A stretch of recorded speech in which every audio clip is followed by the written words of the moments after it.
ঝালমুড়ি ঝালমুড়ি ঝালমুড়ি, কে কে খাবে ঝালমুড়ি, আসতে হবে আমার বাড়ি। কালকে বানিয়ে নিয়েছিলাম ঝালমুড়ি। মুড়িগুলো এত সুন্দর খেতে লেগেছে তোমাদের বলে বোঝাতে পারবো না। যাই হোক, ঝালমুড়ির রেসিপি আর কি দেবো, তবু একটু ভিডিও করে নিলাম। যাদের কিন্তু পছন্দ হবে অবশ্যই বাড়িতে ট্রাই করো, দুর্দান্ত হয় খেতে। প্রথমে তেল গরম করে ওতে 5 ফোড়ন অথবা কালো জিরে ফোড়ন দিয়ে নিতে পারো।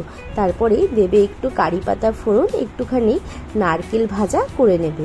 তারপরে মুড়িগুলো ভালো করে ভেজে নিতে হবে। তারপর টক ঝাল মিষ্টি চানাচুর অ্যাড করতে হবে। আমাদের এখানে টক ঝাল মিষ্টি চানাচুরটা খুব ভালো পাওয়া যায় না, সেই কারণেই আমি এখানে আলু ভুজিয়া অ্যাড করেছি।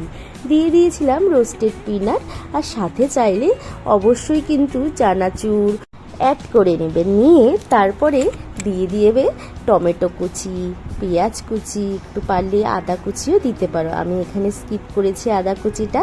আর দিয়ে নিয়েছিলাম অবশ্যই ঝাল অনুসারে কাঁচা লঙ্কা কুচি।